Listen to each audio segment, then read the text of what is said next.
Formula One heads from one sprint weekend in Shanghai to another in Miami, Florida.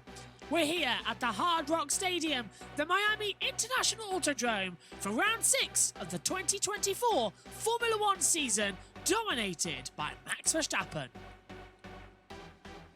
And it is 6th stop on the calendar. Verstappen winning the opening 4 out of 5. Sainz winning in Australia. Now we're here at round 6. After this, it's Emilia-Romagna, followed then by Monaco to round out May. June sees us in Canada, along then with Spain and Austria. July sees the halfway stage and the British Grand Prix, then a little break before Hungary and Belgium takes us to the summer break. August sees us in the Netherlands with a brief stopover in Italy, that takes us to September, with Azerbaijan and Singapore taking us out. October takes us back to COTA for the United States Grand Prix, then over to Mexico. November sees us round out the season in Brazil, Las Vegas, and then we take out with Qatar into December with Abu Dhabi on the 8th.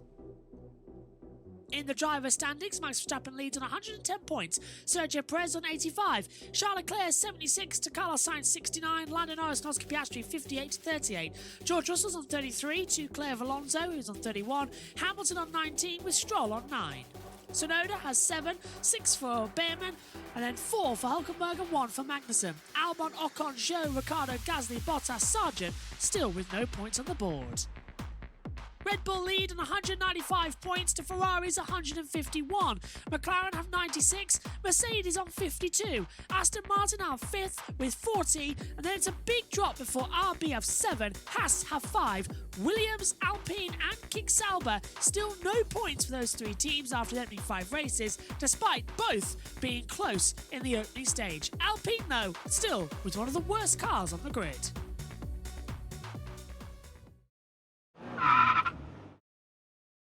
Let's take a look around the Miami International Autodrome as well here in Florida. 3.362 miles, 19 turns, 3 DRS zones as well. It's a challenge for the drivers, but it's a nice flowing track. Get a good exit out of the hairpin, boot it hard with the DRS open and hurtle down towards turn 1. Heavy braking zone as well after the start-finish straight from 8th gear. Spot your braking zone, down, 2nd gear. Back on the revs halfway through.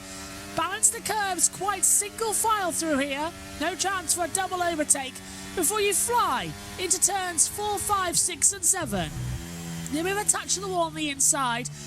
Can't bounce all back through nicely, but the track here, as you pass the fake marina, just wants to throw you out wide, so hug the inside line as best you can. Hurtle down now towards turn 11, 2nd DRS zone on the track as well. Always trying to remember exactly where the opportunistic braking point will come. Not at 100, not at 70. You try and brake at 50 metres to go before the apex of the corner. Down from 8th again to 2nd gear. Car wants to throw you wide as you come into the narrowest part of the track as well, through the Red Bull chicane at the top of the hill. Uphill, side brake, underneath the motorway, all in 2nd gear. 3rd DRS zone on the track then activated, the longest straight on the entire circuit. Opportunity for overtaking as you blast past the line of trees next to the canal. Can you get a perfect opportunity to sling it up the inside? Braking here is hard because you want to lock up and go straight on. It's a tight exit with the wall coming towards you. DRS open again, power to the line, and that is a lap at the Miami International Autodrome in Florida.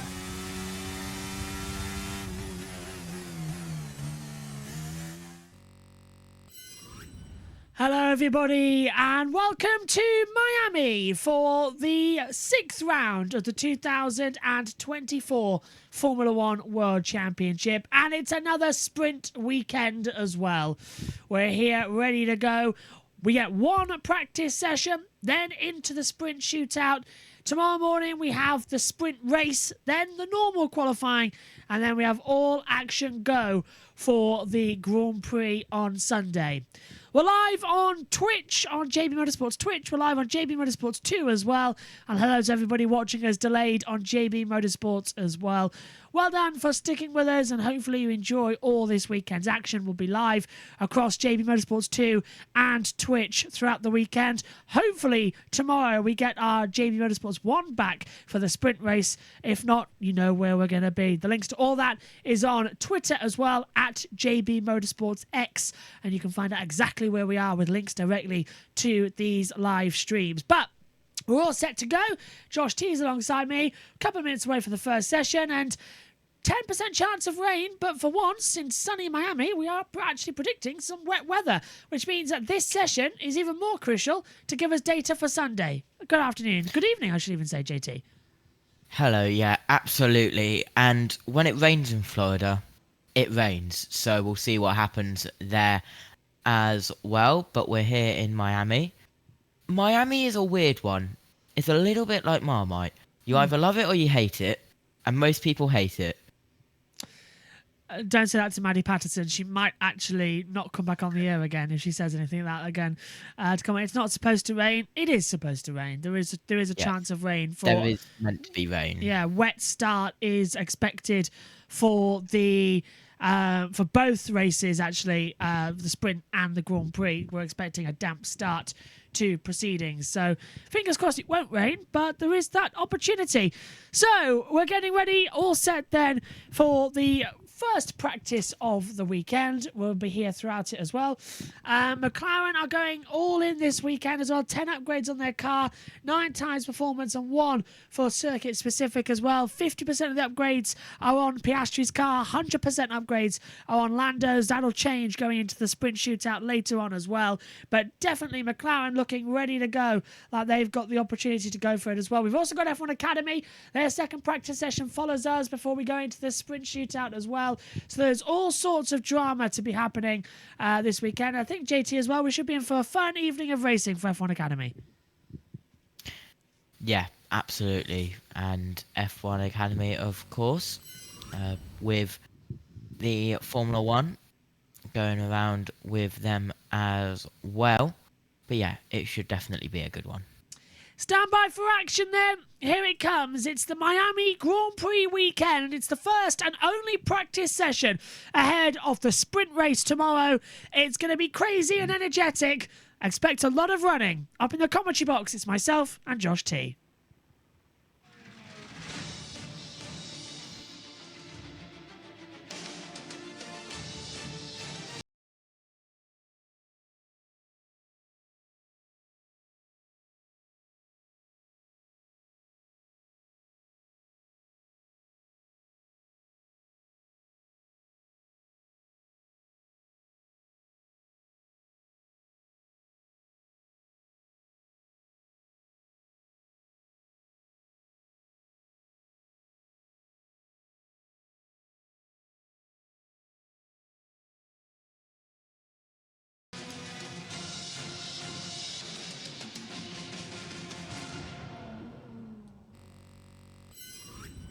It's the only practice session we get ahead of the sprint weekend for the Miami Grand Prix. It's round 6 in 2024 and 24 races spanning around the globe, and it's our first trip to the United States. We're in Florida, Miami, the Miami International Autodrome. They really wanted it to spell Maya, which is the airport designation, 3 letters. And the 3 sectors here are a mixture. Sector 1 is slow and methodical curves. Sector 2, a bit more open and flat out, where there's some heavy chicanes at 14 and 15. And then Sector 3 is a fast, literal open straight with DRS galore, making it the tyres the middle range compound. It's the white hard C2, the yellow medium C3 and the red soft C4 tyre as well. And that should be interesting for qualifying later, of course, because in SQ1 and SQ2 you're going to be limited to the medium compound tyre, limited to brand new softs in Q3. So here this morning, expect everyone to be running on the hard compound tyre, which isn't going to be that representative. But Josh T, we should be seeing a little bit more interesting weekend action as we go on, because sprinting, especially here in Miami, it's the great unknown. It's a circuit that doesn't really produce great racing and keeps on changing every single time we come here. Yeah, absolutely, and there's some changes to the circuit as well with pit lane entry, I believe, and all some different gates, which doesn't affect the racing, but the pit lane entry will definitely. Yeah, first 3 weekends as it's come in as well. So we finally got our commentary cam back on Sky to see them, because they haven't been in the commentary box the past 2 races. They've been in a bunker in the paddock. There is Ayrton Senna, and there's an Aston Martin in the water. Not the first time we're going to see that this weekend as well. It's the worst track on the calendar, says Brad. It's never produced some good racing, has it? But we're hopeful that the sprint might change that. It's going to be shaking up the format. It worked in Shanghai, though, the sprint and the feature. It delivered us some great Grand Prix action, and 19 laps for the sprint, 57 for the Grand Prix tomorrow as well. It just gives us the excitement, and maybe this is a track that the sprint can work out a little bit more, but overtaking is so difficult here. Well, I'm worried we're just going to see a bit of a follow-me leader throughout the weekend, unless it rains. Yeah, absolutely, and it's meant to rain Sunday morning, I believe, with even some thunderstorms maybe scheduled. Yeah, a lot of rain is expected in the morning as well. I think we need to bin off sprint races, says Brad, as well. Shanghai was decent enough, and it gave us a great race on the Sunday as a follow-through as well. Yeah, the touring car watch-along was like 240p. Yeah, that's because we were using Discord, and it was heavy rain throughout, and there was loads of storms, so the signal wasn't great, unfortunately, when we tried to the touring cars. But I think it worked. And we're making the adjustments going forward for next time when we're not going to use Discord. Next time what we're going to use is a software where it takes the camera directly through to the PC, so it won't lag anywhere else. So fingers crossed that's going to be a little bit different. And then Discord will be used for the voices and all that lot. So just stay tuned for that. You'll see what we mean going forward. When we get to Not Kill. Yeah, me and Megan have been adjusting it. We've just been working it out. Nice. That's coming in Not Kill. So basically, it's the software that Tom Dillon uses when he does it. I think you've used it, JT, where you have to log in on the URL online. That's what we're going to be using. Because then it... Oh, that one. Yeah, it uses less data than Discord, and it doesn't lag. So you can log in and send it, and then stay in the Discord call with the voice. So that's what we're going to do next time around at Not Kill. We're also looking at getting a wireless mic XLR adapter for Not Kill as well. Green light's on though, and we're underway here in Miami for the first and only practice session here of the weekend. The cars venture out onto the track, and fingers crossed we're going to be in for an interesting weekend as Piastri comes out, Norris just behind as well, Esteban Ocon will be coming out. And let's see what this weekend has to offer. Bright sunshine at the moment. Track temperature 48.7 degrees. Air temperature 28.5. 57% humidity. No chance of rain. But wind is high though, JT. 11.2 kilometres blowing in from the south. Yeah, absolutely. And I hope the wireless mic you're getting is a mic which won't electrocute you, Josh. It's a T-bone transmitter. So it's so basically it's an XLR you plug in to your already XLR microphone, and it turns it wireless. So that's what we've got hold of. Hopefully it costs, I think, £85, but it's a good signal as well. So that's what we're looking at for Not Kill, and also getting some ear defenders that are Bluetoothed as well, so that I can go fully wireless and walk around a bit more without having to have the wireless backpack on. That weighs a ton, let me tell you. On board with Kevin Magnussen then, down on the backstretch. And just listen to it soar as it comes to. Here's Lando Norris, a brand new McLaren. Here's his radio. Something doesn't feel right. It's much harder to turn right than it is left. Oh. It's really easy to turn left and really hard to turn right. Okay, understood. Well, that's disappointing to hear, especially as this McLaren's got new upgrades here this weekend. They've got a new front wing, a new front suspension, a new front corner, a new floor body, a new side pod inlet, new coke and engine cover, new cooling louvers, new rear suspension, new rear corner, and a new beam wing. That's how we get it through. And I think as well, this McLaren, effectively a B-spec car, Lando's got all the new parts in and already running into slight problems as he comes back in pit lane. Yeah, absolutely. So, not looking good there for the McLaren of Norris after all those upgrades. How do you get rid of these chilling things on the side of your cameras? On the disco call, I've just noticed, they look ridiculous. How do you get rid of those?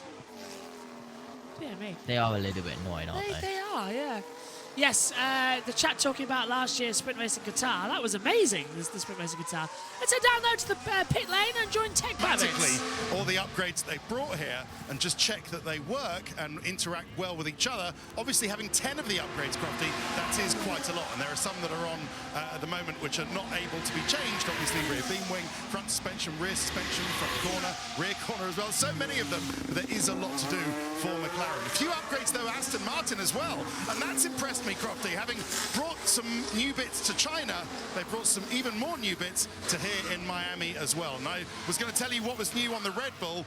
It's actually just a bit of a stiffening part, a little metal stiffening plate to the floor edge. They've taken that off because they found they didn't need it in the end, and it actually saves a bit of weight. So that's the only upgrade that's on the Red Bull. But yeah, very busy pit lane down here and busy track. Yeah, thank you very much. Everyone's heading out there on the circuit at the moment. As you can see on the driver tracker, it is pandemonium out there. Piastri's on a 131.491. Gasly's gone second. Ocon third. Magnussen from Norris. Only Magnussen at lap time, actually, so it's down to Magnussen in fourth place. At the moment, Zhou now goes ahead, 135.538. Goes up into fifth position as well. So everyone now just kicking up what they need here for the session. And fingers crossed it's going to be an interesting weekend. Piastri, 131.491 then on the hard tire. As I said, JT, everyone out there on hards, but Zhou medium, Hamilton medium, Verstappen, Perez, Russell all out there on mediums. And Hamilton now 131.127 on the medium tyres, goes fast overall. So bit of a split strategy for everyone who's trying to have a go, as Logan Sargent, despite being his second season of Formula One, it's his fourth home race of his career, as last year, of course, it was three: Miami, COTA, and Las Vegas. Yeah, absolutely. Sainz has just set his first lap time of a 1:32.753, same as Tsunoda, 1:32.614. Magnussen, a 1:31.379, just set as they go across the line. The cars out on track. Everyone is out on track except Norris and Albon. You'll be hearing from Omi in the sprint race tomorrow. He's not 100%, so he's recovering. Jess is on her lunch break, as she'll be back with us for F1 Academy's second practice session. And Megan will be here as well in the sprint shootout later on. Also, David Croft has been nicking our things again, chaps, because he's just done a Taylor Swift reference. I mean, we're famous for doing the Taylor Swift references, and Taylor Swift is going to be here this weekend alongside with her partner, Travis Kelce, who's part owner of the Alpine team. He's coming down as well with Patrick Mahomes, of course, from Kansas City. Steering feels quite heavy. Copy. Heavy, but the same both ways, Oscar, is that correct? Yes, correct. Sounds like McLaren have done the weights a bit too well on the power steering, so that should be a quicker adjust than normal with those updates. Yeah, and I've heard, Josh, not F1 related, but power steering Formula E Gen 4. Double yellow, and dear table, Charles Leclerc's off at the top of turn 16. He's spun it. He's spun it round, so he's going the wrong way on the circuit, and that's a very dangerous part of the track there, because it's now we've got Magnussen, Tsunoda, and Hamilton coming through that zone now. Double yellows are out in Sector 15, yellow flag Sector 14, and now he's blocked the track. And we've got cars coming through as well, including Tsunoda. Hamilton's coming through there too, and Leclerc is blocking the track, and Hamilton's had to come to a stop. They'll have to red flag this.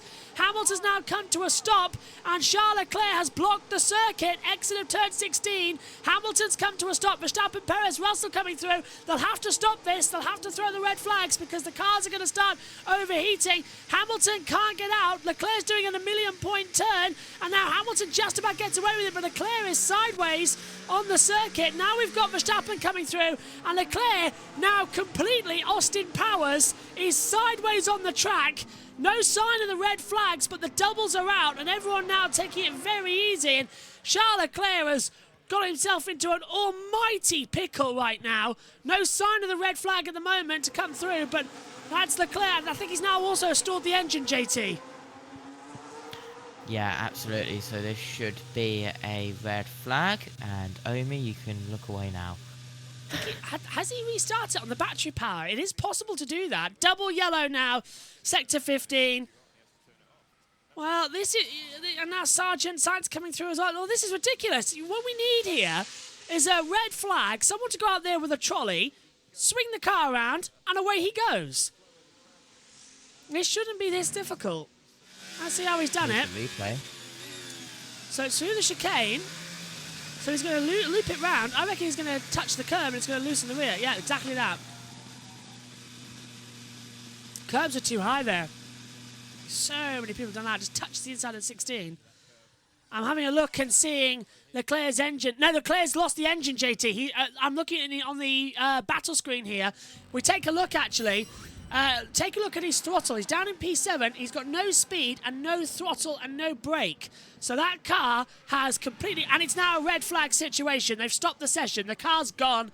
So Charles Leclerc loses an entire hour of practice time as the red flag comes out. And he's Austin powered himself into the side. That red flag took around about 3 minutes to come out. That was not on. Well, we had it last time out as well with the all of the double yellows and safety cars with Valtteri Bottas. So, yeah, that is practice done for Charles Leclerc. Yep, because as Jess points out in the YouTube chat, if you're watching live with us on Twitch and YouTube, Leclerc isn't allowed to take any further part in the session unless he can get going, and he's out of the car himself. Charles Leclerc will go into the sprint shootout with absolutely no practice. Mamma mia. Well, this is why you don't put blue on the car. Well, this is... Omi's now watching, but I don't think he's going to be happy about this one. Let's take another look at it. He's just going to loop it round. So turns in to 16, hits the sausage curb, and that unsettles the rear of the car, puts too much traction down, loops him round when he hits the throttle, and he kept the engine going for so long, but yeah, just couldn't get it going. Loving the Maverick content as well. Says Omi. Wow. This is box office Maverick Raghunathan. Yeah, Raghunathan come through. Wanted some more. Well, Raghunathan did this back in. Where were we? Azerbaijan. And there's a Ferrari, completely undamaged, but stuck sideways. And I think, JT, if that happens in the race, it'll be another red flag because it's the narrowest part of the track, and there's no way through there. Yeah, absolutely. We'll have to see. Actually, thinking about it, there was a car accident there a couple of months ago. At this very part of the track, a car came off the motorway and ended up sideways on the side of the track. So, yeah, because that part of the track is purpose-built. It's permanent, that section. And a car came off the motorway and landed on the racetrack. So, red flags out then, as we wait to see what will happen next. And Logan, if you want to spin in there, we can get some standing start for a spin. Says Omi as well. Yeah, Baku practice. Josh. Yes. Red flag talk. Yeah. I've been looking at the Formula E zone chat. Apparently there's power steering for Gen 4. There is, yeah. power steering finally Is there? coming. Yes, yeah, power steering coming Awesome. back for Gen 4, which I think is finally a good thing, to be fair, to have Yeah. it. I don't know why it didn't. The entire thing needs the full power. And power steering should be a standard in all of motorsport, especially in these positions where it's just so impossible to run without it. So, Formula 1 has power steering. Every series should have power steering, in my opinion. If it's there, use it, because it is so much beneficial. Think about in Formula E how many... Well, Sam Bird, most recently, broken wrist. Robin Frijns, broken wrist. All because there's no power steering. I know what you're going to say, Daniel Ricciardo broke his wrist, but that's only because he broke the wrist after the fact. He took it off the wheel, and it was the jolt of energy that meant that he broke his wrist back at Zandvoort. So, red flag, 12 minutes into the session, a crucial session, I might remind you. And now we have to wait until the session gets restarted, because they have to go and retrieve the car from down there at the bottom of the circuit. So, we're live on Twitch on JB Motorsports, and we're live on JB Motorsports 2 on YouTube. I'll be throughout the weekend as well. And we'll be live as well, hopefully tomorrow, and on Saturday and Sunday on JB Motorsports 1 as well. But we're just all channels covered throughout this weekend. For the Miami Grand Prix, there is Christian Horner, Adrian Newey not sat at the chair. Adrian Newey is here this weekend, but has immediately stepped back from the day-to-day runnings of Red Bull. That's the big news story that broke midweek, of course. Adrian Newey is leaving Red Bull Racing at the end, well, actually no, in the first quarter of 2025. Josh, who is your weatherman? I need words. There's a 20% chance of rain all day in Miami on Sunday. Well, I got the information from the FIA weather systems, and then it was confirmed in an article written as well on Race Fans. So, yeah, it's a scheduled damn start. And it is due to rain. And is Adrian Newey going to take that second seat, JT? Track is green, by the way, apparently, so we're going to go green. Where is that car? I don't trust it when it shows it, if it's not in a position, because that's the Gamebridge logo. So where exactly is that on the circuit? Don't say track's clear if it's not clear, because then we really have problems. That's Charles Leclerc behind the JCB, heading out. Let's just check if Sky are back from their ad breaks. Not just yet. Not, they're just coming back. Good timing on my part. I looked at the clock. Oh, headset's gone.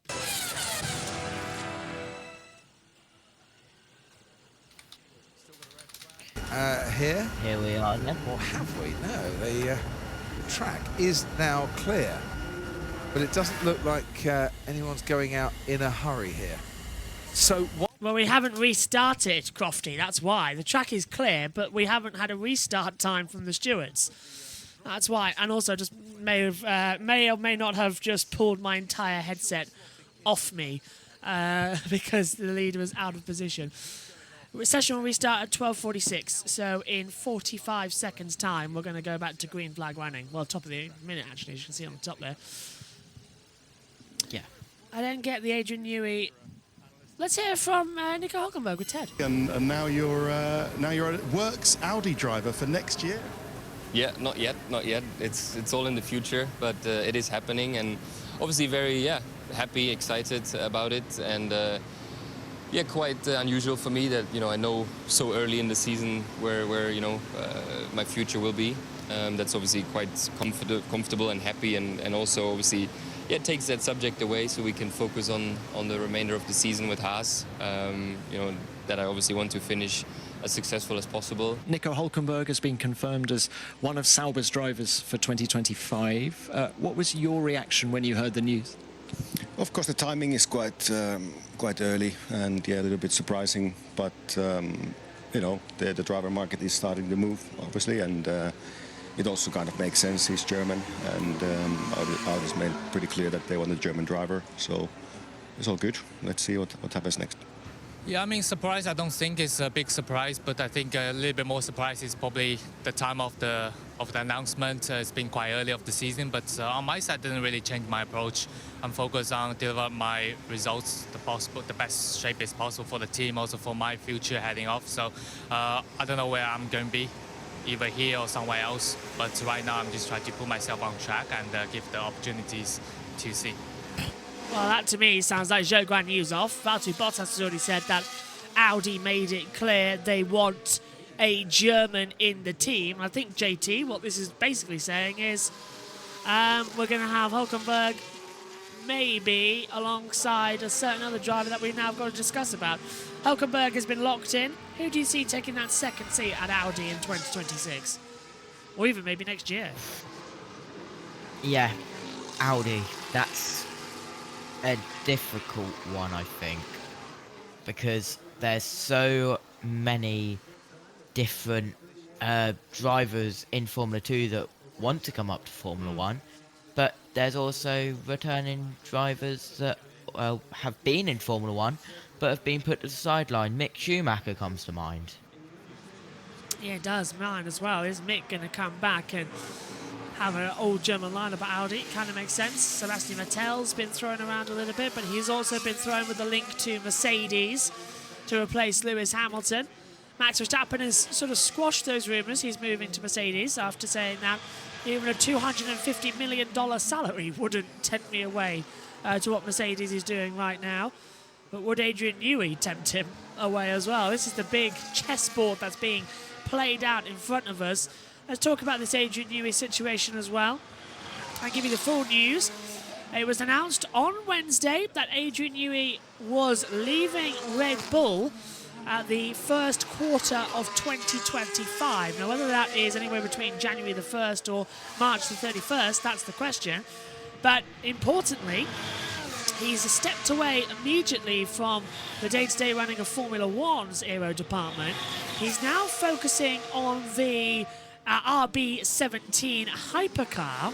That's effectively going to be his gardening leave until the first quarter of 2025. And crucially, JT, what that means is in the second quarter of 2025, he is able to go to another team and immediately start planning help with the 2026 big regulation changes.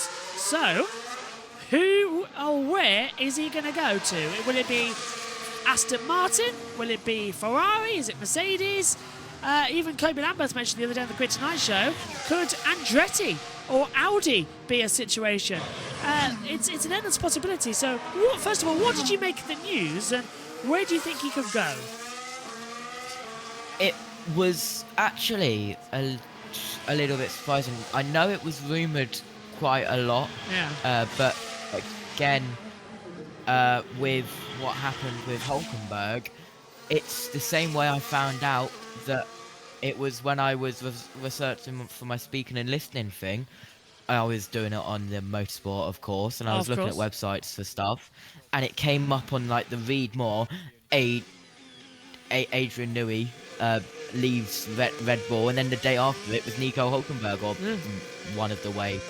But yeah, so I was just at school getting my presentation done, and it just popped up on the side. So yeah.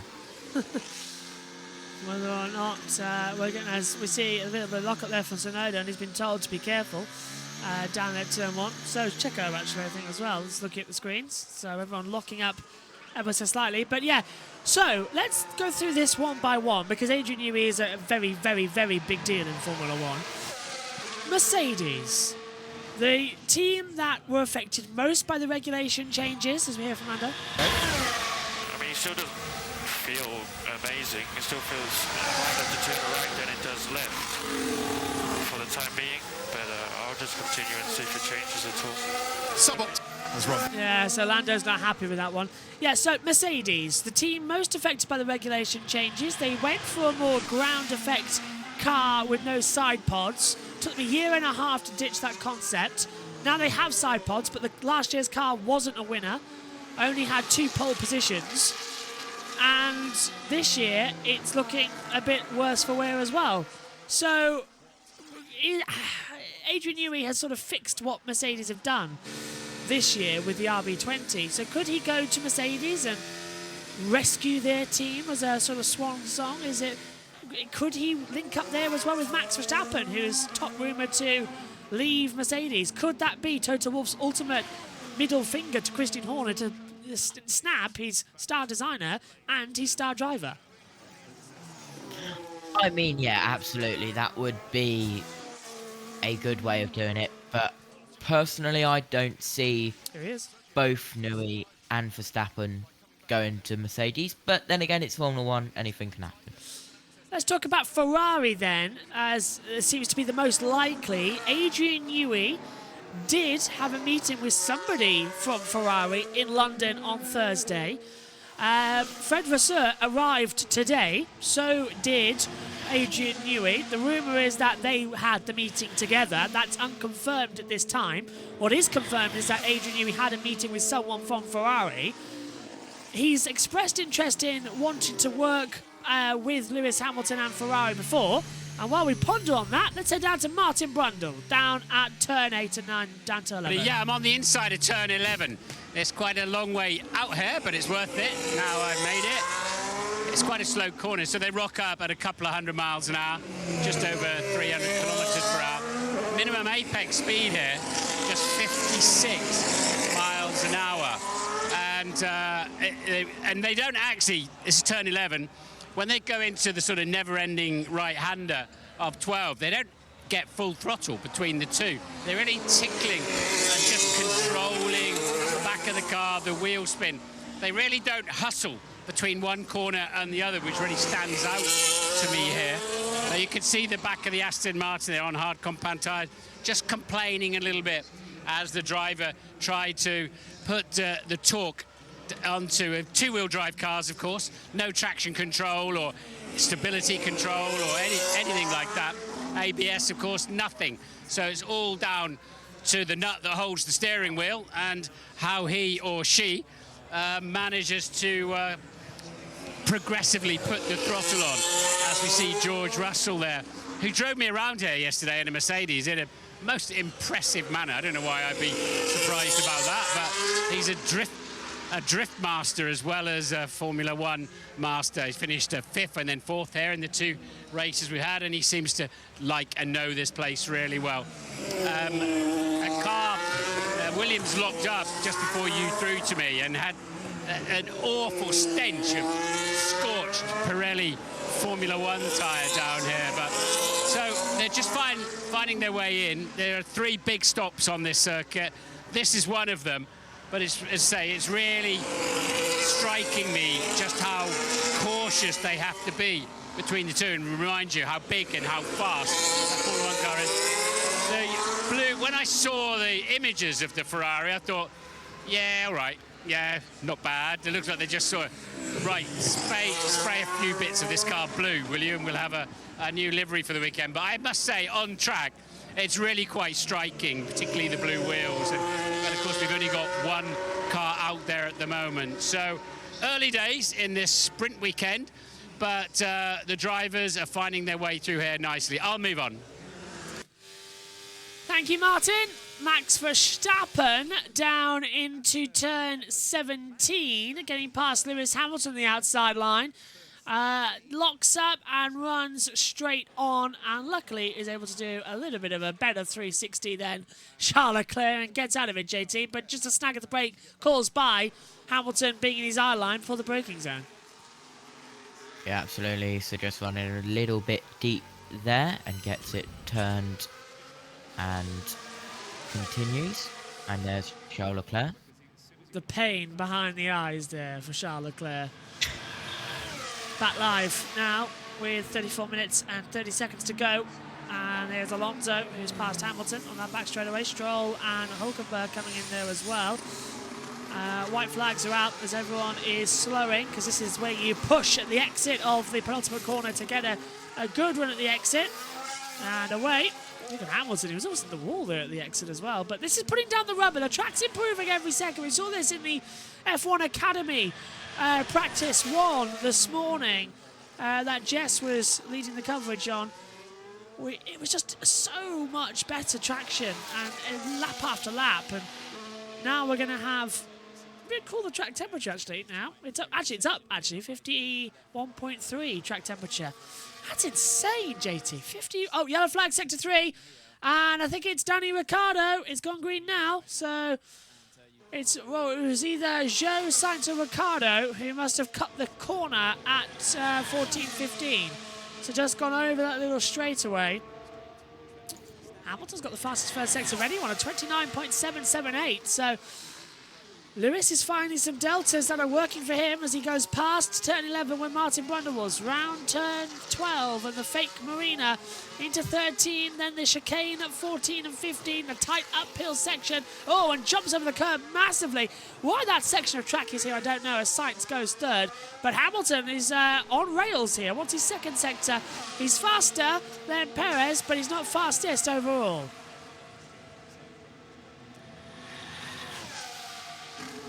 Got Ocon just in his way. Hamilton hits the brakes, locks up, inside front left. That's going to run out him wide at turn 17 into 18 and 19, the last corner. Hamilton across the line. This won't be the fastest time. And goes second, 129.759. Decent lap even with that mistake, though. 0.127. Very, very decent lap time. Currently 14 pence. George Russell here, 14 points ahead of teammate Lewis Hamilton. Gearbox, says Fernando Alonso. Something's wrong with the gearbox. That's all we've got on the team radio. So we've just got gearbox issue. Where is Alonso? Is he shifting? No, he's not. Where is he? 7th gear, 8th gear. Alonso looks fine to me on the shifter. Let's have a word with Zach Brown, shall we? New loads of new upgrades. He's on the pit wall with Crofty. Is suffering from so far? Yeah, it looks like we have it resolved. We had a front suspension issue unrelated to our upgrades on Lando's car, but it looks like that's sorted out now. Have you got the upgrades on both cars? Ted was wondering if Oscar had all the nice shiny new bits that Lando had. No, Lando has the full package. I would say Oscar has half the package, and they'll have the balance. Both cars will in Imola at the next race. Hey Zach, it's Jensen. Just a question about the package. This is a hefty package. Why have you decided to go this route rather than trickling parts onto the car over time?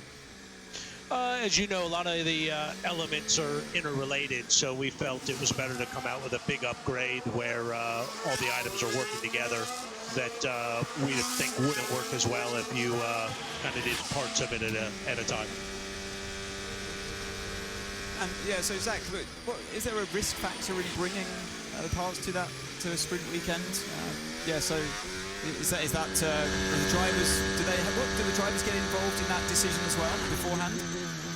Yeah, we talked to obviously both of them what we're going to do, and the sprint weekend does make it a challenge, and that was part of the reason why we've gone with the strategy that we have. Ideally, when you're bringing substantial upgrades, you'd not be a sprint weekend, but we're ready and going for maximum performance. But that's why we decided to split the two. Also with the Parc Fermé rules, need to make sure we have enough bits for both cars. So that definitely drove part of our decision.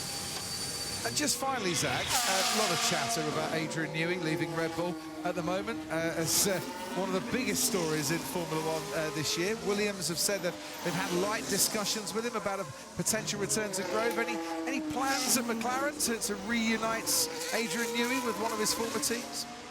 Our plans are to keep doing what we're doing. I'm really happy with everything that Andrea and the whole technical team are doing. I think they're showing that they're putting good performance on the car, so we're going to stay the course and keep trying to get closer to winning some races and ultimately going for the championship. So we'll rule McLaren out of that one. Where do you think Adrian Newey will end up, Zach? Well, your guess is as good as mine. They're obviously Ferrari seems to be the hot rumor, but as you know, I know Adrian pretty well. I think he'll probably take a little bit of time because it doesn't look like whatever he does, he can't start there tomorrow. So, but Ferrari seems to be the hot rumor, so let's go with that one. Thanks ever so much, Zach. Great to have you with us this weekend. And Zach will be back with us during sprint qualifying. Talking of Ferrari, Carlos Sainz has just gone fastest on the hard compound tyre, just under 3/10 between himself and Sergio Perez, and we are just over halfway through this practice session, the one and only practice session. Piero Ferrari is here, big focus on Ferrari. They've only got one car on track though, after Charles Leclerc's spin and having to switch off the engine at turn 16. Yeah, that seems to be the big factor coming into it. But right now, we have got... Oh, hello a minute. The wrong timing tower. There we go. Everyone, I was surprised by that. My fault, sorry. The wrong timing tower was on. It was the race one was on, not the practice and qualifying one. To come into it. Is that why Leclerc caused issues because the boss of Ferrari is here? I don't really think he's going to be the greatest look, is it, JT? That the boss of Ferrari is here and you don't have your last, and your teammate, who's won this year, is fastest. Question to you, JT. Have Ferrari sacked the wrong guy? Well, not the first time I've asked this to you this year. I mean, Carlos Sainz has given them a win. Amy, I would recommend you don't listen to this.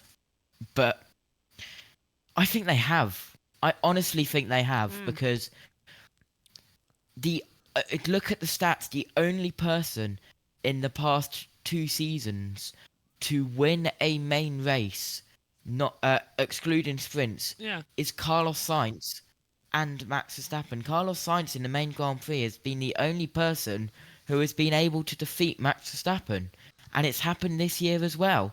And it could happen in Singapore again. It's ridiculous to think that Charles Leclerc has not won a race since Austria 2022.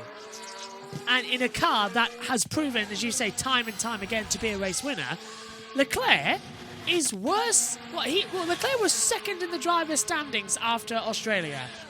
Now he's dropped back and Sainz has come back through. I mean... Yeah.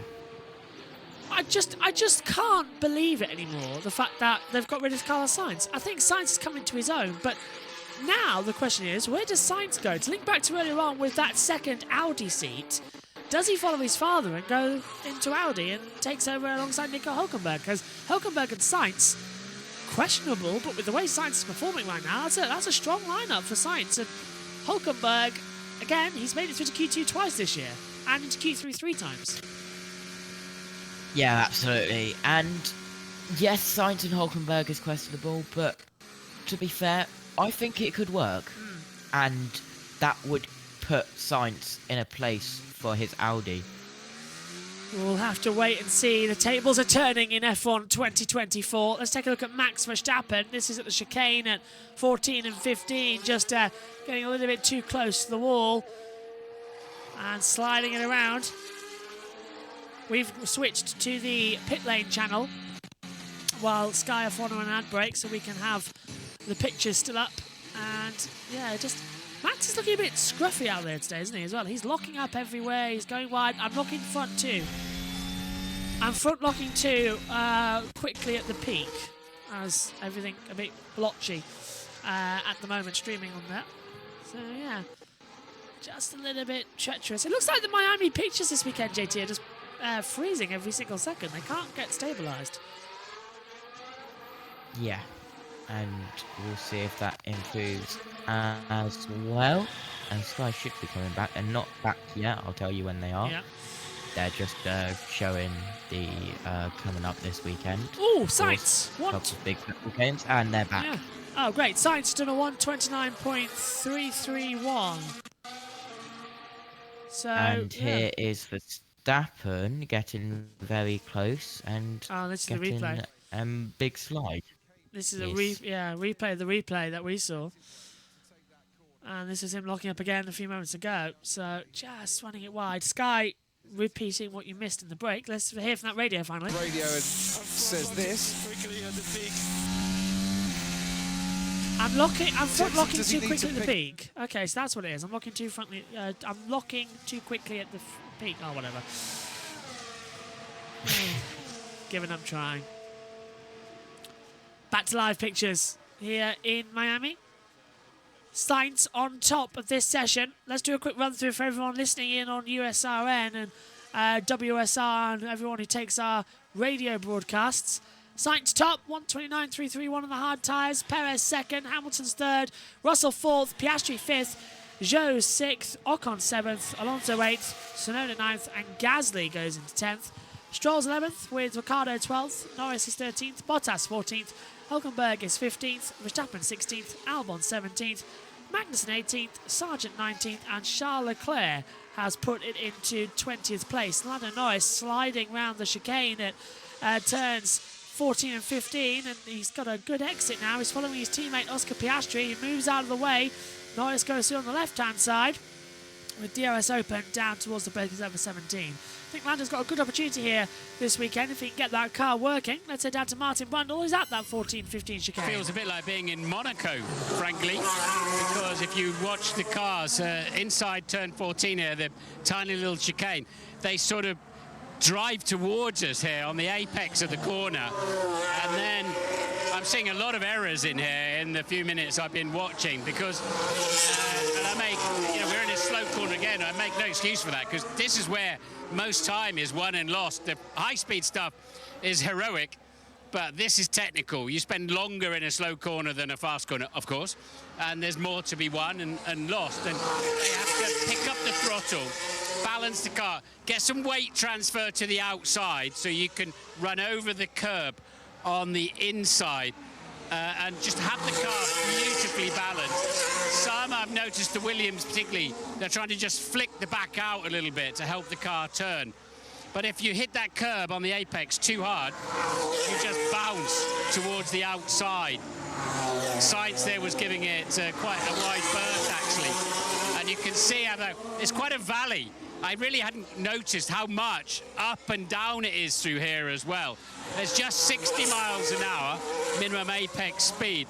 And it's a bit of a hop, skip and a jump as they go over that inside curve. As we see Lando Norris through there. And I have to say, I think I've seen 20 different driving styles through here of the 20 cars and drivers, because they're all taking it, trying it in different ways to try to glance through there.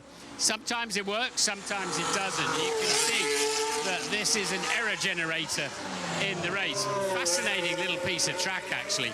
Really fascinating to see how the drivers are taking this. Lewis Hamilton, he was riding the curb early and just went all the way along it and waited. You could hear him on the throttle as he drops off the other side, just taking some energy out of the car, let it settle and go.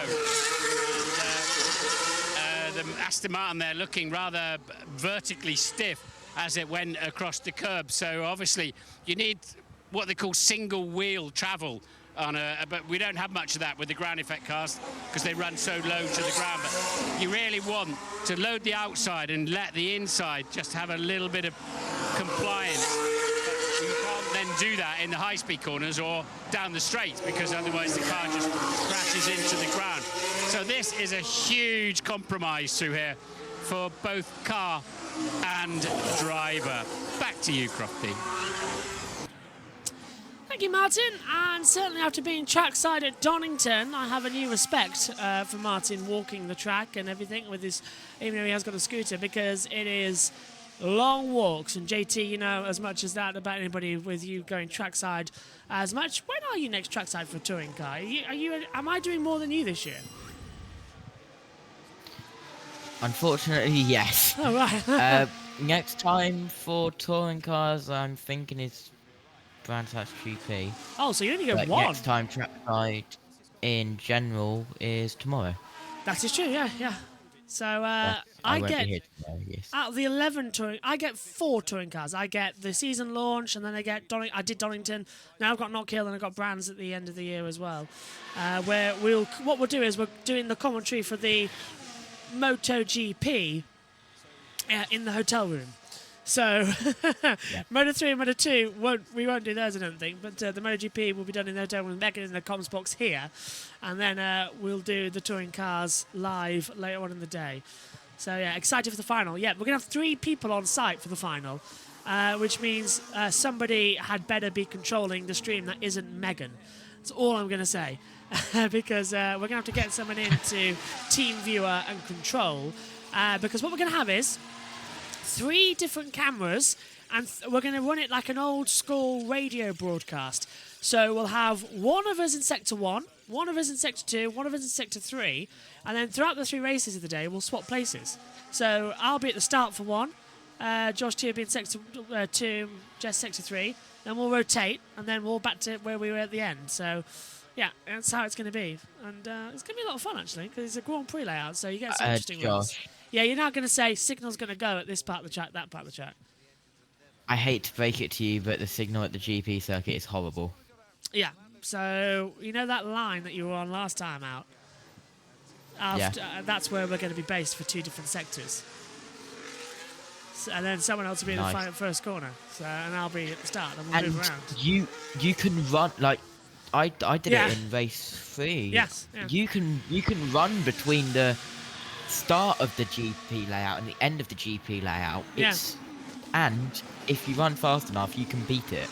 You can beat the cars. Don't worry, I'm thinking about bringing a scooter, so that whoever's on that route can scooter through. Because I'll have less equipment in my back, won't I? Because I'll have a wireless transmitter and stuff. And then also what that means is I can bring equipment for you and Jess, so that you can all have mics and that lot. And at the end of the day, we should all be fantabby-dozy. But that's in October. We've got to get to August first. And get we've got a lot of planning time for that. August. I was hoping to go Knock Hill, but going from Wiltshire to Scotland, that's quite a distance. I have an advantage, because like in Nottingham where I could stay with my sister, in Scotland I can stay with my aunt and uncle. So there's an advantage there. I could probably do the same with Brands Hatch Grand Prix, actually, because it's Kent, but it'll be cheaper just to get a hotel. And less noisy, because hotel rooms are soundproofed, which means I can do the commentary. Oscar Piastri at the 14-15 chicane. Has he done the same as Charles Leclerc, I wonder, at the exit of 7? Oh, he brushed the wall, JT. At the exit of 16, he brushed the wall. Only just, though. Yeah, Oof. That was very close. Congrats, F1 and IndyCar. Oh, nearest one for me is Truxton, because of clashes, says Jess. Yeah, that is true. 3 centimetres. I would be going to Foxton, but I'm at Brands Hatch that day. Yeah, why?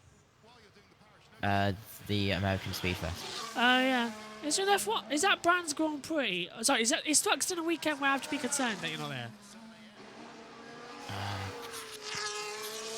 Because I've only noticed that May's done, June isn't yet. So looking ahead's a bit tricky. But yeah, we try and plan. I've got all the planning for the touring car clash weekend. Oh, right.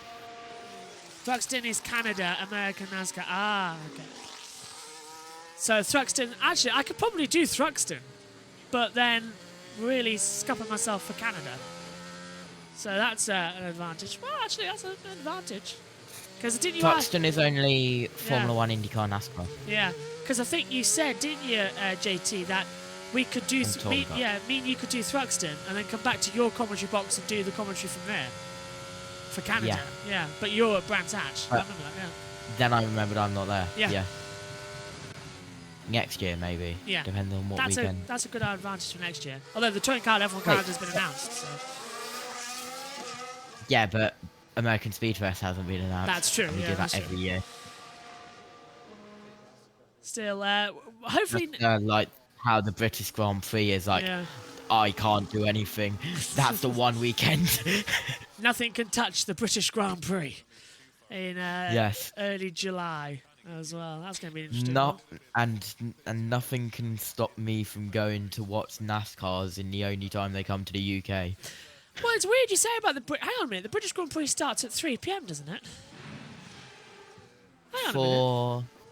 I've just had a thought about something that I've been dreading, but I might not need to dread.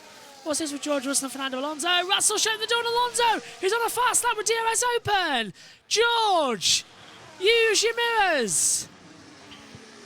And here's his Hamilton. This is where we get Alex Albon voice note. George! Oh, Hamilton missing the chicane as well at 15. Yes, it is at 3 p.m. What were you worrying about? Well, that is on the 5th to the 7th of July, right? Yes. MotoGP is at 1 p.m. So Perfect. there's no clash. I was just thinking to myself, oh, there'll be a clash. Nope, no clash at all. 1 hour build up to the British Grand Prix starts at 2. So we're fine. All we might miss is the Moto3 and Moto2s, which we could do delayed because no one really minds that when we've got F1 and F2 and F3 to do at Silverstone. Then Mid-Ohio is after. Yes, yeah. So straight in. I can't go Sylvia for the F1 due to money. Omi, are you off to Imola? No, he'd love to though. And Monza. Next year, we're looking at getting to 1 Formula 1 European race, multiple British touring car events, and hopefully Formula E in London. And maybe the MotoGP British Grand Prix.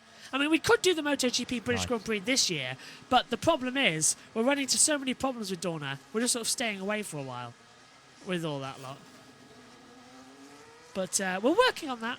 We're working on being added to the Content ID allowers list as well.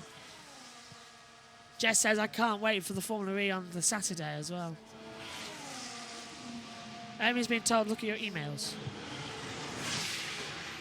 As Joe drops down to P7, 12 minutes to go in this only practice session. Apart from Charles Leclerc doing Austin Powers, it hasn't really been that much. Beer time as well. That's Sauber. What are we actually calling them? Is it steak? Is it kick? Is it just Sauber?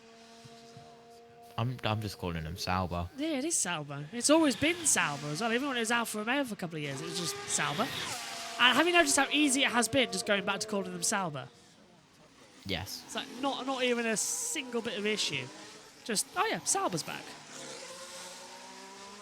Been around in since the 1990s, Sauber. 1980s, I might even say, maybe. Oh, I need a coffee. Or a drink. I'm still not 100% well anyway. I mean, you did get... Yes. Yeah, you did get electrocuted by 48 volts phantom power, Josh. Yeah, and it really did mess me up. And it made, I'm not feeling 100% myself either. But I'll be fine. I've got, after this, it's tea time. Then after, I think... Yeah, so it's tea time. Then it's F1 Academy Practice 2. Then it's the Sprint Shootout. And then we go, after that, I do the Moto 2 race, and then Moto 3 and Moto 2 race tomorrow. Yeah, well, you're still alive, which I guess is a good thing.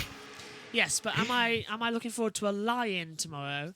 Yes, I am. There's Stephen Petrick, who is the new race engineer for Valtteri Bottas at Sauber. And you might notice he looks a bit like Valtteri. That didn't help him get the job, but there's been a major shake-up at Sauber in the technical department and the racing engineering department. Yep. Guess what I'm looking forward to. What? Doing something which you will go, what in the world? Albon's sliding everywhere, hang on. What is going Albon? on? Is that rear locking or what? Copy, rear locking. Yeah, Albon rear locking 3 times in the space of a single lap, so he's lost out so much delta time there. Go on. Am I looking forward to go to school on Monday? Yes, I am. It's bank holiday, but I can That's attest the point. that it must be the GCSE revision day. No, Oh. it's a proper school day, but it's a stomp. It's literally a 5 kilometre plus walk. How come it's a normal school day on a bank holiday? May Day? Because it's a private kind of school, so they don't have to. Oh, that's not fair. It's weird, isn't it? That's very weird. Get out of there ASAP. It's actually pretty decent. Like, I don't care. You can choose not to go in, but the 100% attendance grind is real. Yeah, it is true. Gasly does a 1:29.175 on the soft tyre. He goes fastest by 10th and a half, so a glory run there. Well, I'm looking forward to not going, obviously, but it's coming up to May week, of course, at Cambridge. Absolutely, yeah. Yeah, but May week's in June, just to confuse everybody. Nobody knows why, but May week's in June. I never understood it really, but it's fun. The boat race was fun. Did you see the boat race? Oh, that was great. I don't think so. That was a gust of wind, tailwind there into that corner there, Max. Yeah, there is a... I think it was about 2-3 weeks ago, the boat race. Fantastic. This is Lando. Oh, knocking over the bollard on entry. Yeah, so bye-bye bollard. Here's Carlos Sainz. Oh, bollards. Carlos Sainz in Time the... to bring that beam back out. I don't like this blue. If they wanted to make a statement, they could have gone all blue. I don't like how it's just semi-blue. There's been a lot of expectation versus reality posts Yeah. that I've seen. It's still got more blue than the Alpine, though, so we'll take that. Yeah. I mean, any car can have more blue than the Alpine, let's be honest. 7 touch off, says Yuki Tsunoda. So I don't know, that must be coming through turn 7, having an issue. On the platform says Mum. Mum's heading down to Nottingham as well to see Kellyanne. As well as Zara, Elliot and Dan. I was at the start of the week, of course. Elliot, if you're watching, I hope you like your Porsche flag. I was at the Porsche Carrera Cup GB podium and they hand out the flags. So I put that in my backpack and took it as well and given it to him. It's in a whale's mouth. Don't know why, but it's a 1:28.979 for Sainz as well. I'll have to text Kellyanne and say, did you... In fact, I'm going to do that now. As JT, Russell's across the line. Yep, Russell goes top by 69 thousandths of a second with a 1:28.910. Let's hear from The times are waiting what I've not really driving on eggshells.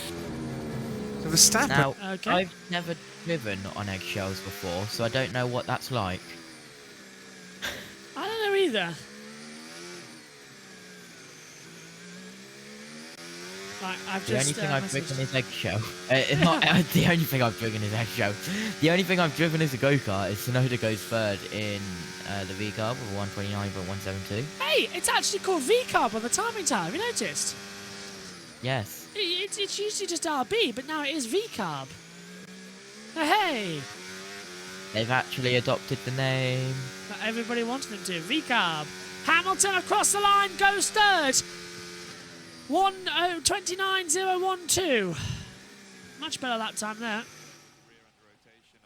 As they continue through. There's Mick Schumacher. Reserve driver. Surely he's got the seat for next year. In Sauber. No, Mercedes for a year. Mercedes. Yeah. I don't think Kimi Antonelli will be ready for next year. No, I don't. Personally. Needs a placeholder. So Perez, I'm losing my voice here. Perez. Down towards turn 17. Starting to worry I've got some Toward- sort of glandular problem. Ah. Yeah. Perez across the line. Starts a lap time. Into Oh. turn 1. Hurts when I swallow. Hulk goes 7th. 1:29.314. Norris and Piastri in pits. Russell and Sainz have just pitted as well with 5 minutes to go. They'll be getting ready for practice starts, no doubt, at the end of this session. The only time when they'll be able to do practice starts on the grid. Just put my microphone up and my shield fell off. I was trying to go back through there. Hugh Bird, the That race sounds- engineer for Perez. That sounds better than wearing 2 headphones at once, Josh. Which I told school and they thought that I was insane. And I agreed. Perez on the medium compound tyre. Closing up a bit more. Sun's out there. Track temperature at 53.4. It's risen. Purple sector 2, but he's a quarter of a second down, is Perez, as he goes down towards the hairpin. Russell, I think, is on a test tyre. It's not telling us. It says softs on our monitors, but up here in the comms box, it's not telling us exactly what tyre it's on. But Perez is looking absolutely fantastic right now. Are there test tyres this weekend? I don't think there is. It's just changed to 3-lap on soft, so it's updated now. He's gone through the pit lane. Oh, Perez, fastest, 1:28.868. Brilliant lap time. 42 thousandths of a second, faster than Russell there. Russell and Sainz out on an out lap, ready for their final lap. And practice starts, and everyone out on track except Lewis Hamilton. And of course, Charles Leclerc, who is no longer allowed to take part in this session after causing the red flag. Albon goes 10th, just over half a second off the pace. Just going to hand over to Megan in the box for a few minutes. Yeah, with 3 minutes left in the session. Hello. Nice. Hello, Megan. How are you? I'm good. Was not expecting to be in here. Yes. Is it going well? Yeah. We've been talking a lot about exam season. It's all fun and games. I remember that pain. Good luck. Thanks. In about a year, you'll develop a taste for coffee, trust me. I did. Yeah, Verstappen is on a lap time now, going through the twisty section of the circuit. I believe we did a race round Miami when we were messing around on F123. I think. Yeah, you did. Yeah. I remember once when I was there, you lot were racing around there. Yeah, and yeah, I remember, I think I dive bombed Josh at turn 11, where we are just exiting now. Verstappen through the chicane where Martin Brundle was trackside earlier on, and this year we call it the Gamebridge chicane. That's the advertising there. Verstappen 6 tenths up already, and he is going to get the fastest lap as well as he comes up towards turn 17. And on the power through turn 18 and 19, now up towards the line. Where does he go? It is a 1:28.595, 0.273 of a second quicker than teammate Perez. Russell is also on a lap as well. Ooh, perfect sector 1. That's good.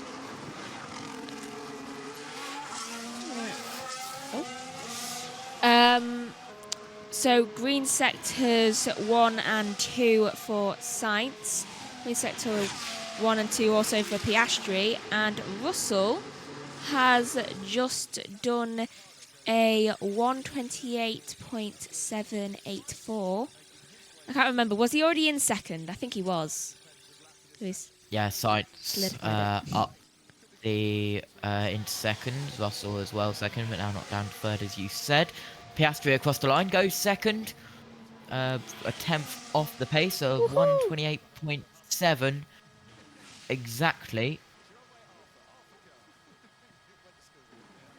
And here is the V-carb of Tsunoda as he goes towards the line. It is an incredible livery. We haven't talked about it this session yet as he goes 7th. Tsunoda, it is an incredible livery, isn't it? I saw them making that. It was done so lovely. I love it. I can hear Joshua about to come back in. And here is Magnussen. DRS Open going down to the towards the braking zone of turn 17. Check it out. Checkered flag is out, by the way. And out Ocon goes 9th. Gasly has taken a flag as well. Same with Logan Sargent. There is the flag. Hello. As Tsunoda goes across the line with Magnussen and Alonso as well. So Verstappen ends this one then on top, 1:28.5. 9.5. Piastri in P2, Sainz third, Russell fourth. Stroll goes in to 5th position. Perez in P6. Let's take a look on board at Piastri. Into the chicane at 14.15. Oh, he nearly took off the front and nearly... Yeah, that was a messy chicane. Is he going to lose the exit as well? So Piastri is struggling at that section of corners. They couldn't make it easy, could they, for the drivers? It's one of the most hardest corners in all of Formula One. So Piastri P2. We'll do some practice starts on the grid then to take it up to the line. 1:28.595 for Verstappen, Piastri, Sainz, Russell, ahead of Stroll, Perez, Hamilton, Tsunoda, Ocon, Gasly. That's your top 10 at the moment. I'm just checking to see if our previous system works. Yeah, we've got a brand new. We've fixed our session recovery informations. You'll be delighted to know. So that we have now a session results page, but we don't have a starting grid page. I'm working on that. I'll be ready for the sprint race tomorrow. Yeah, but still, Verstappen. He's still on top in this interesting season. There's Adrian Newey watching on. What do you think then? McLaren look good? Only 10th off. Verstappen still P1? Yeah. I honestly think McLaren can get a podium in the race on Sunday, but we'll have to see. It is Miami at the end of the day. Norris down in 16th with all those issues as well, so he's got a lot of work to do. Alonso 19th. Leclerc, though, no data at all at this track. And he's going into qualifying now blind. It's difficult having a back-to-back sprint because you've got... This is the part of the season where you bring your first upgrades, and you have to make that decision. Do we bring them in later, so it's not a sprint weekend, or do we risk it and bring them in on a sprint weekend where it's only 1 hour of practice instead of 3 hours of practice? It's a difficult decision, and for Piastri, it looks like it's paid off. Yeah, McLaren risked it. They've brought it in, and yeah, Alonso only did his laps on the hards, as SHT pointed out as well. So we could be seeing McLaren have an interesting strategy coming up in race days, but would they bring upgrades as well to Imola in 2 weeks' time, which is a very short track, which doesn't really determine, oh, this is going to be better for running orders. So we'll wait to see on that. But Imola in 2 weeks will also be the first ever Sky F1 race without David Croft in the commentary box. So remember that. Martin Brundle will be there as well. Here's the results then from the first practice session. Max Verstappen is the fastest from Piastri second, Sainz rounds out in third, Russell's fourth, Stroll fifth, Perez sixth, Hamilton seventh, Tsunoda eighth, Ocon ninth, and Gasly rounds out the top 10. Ricciardo 11th, Magnussen 12th, Hülkenberg's 13th, Albon is 14th, Zhou 15th, Norris is 16th, Bottas 17th, Sargent 18th, Alonso 19th, and Leclerc takes us over in 20th position. What did you make of it then, JT? What do you think going into the next two?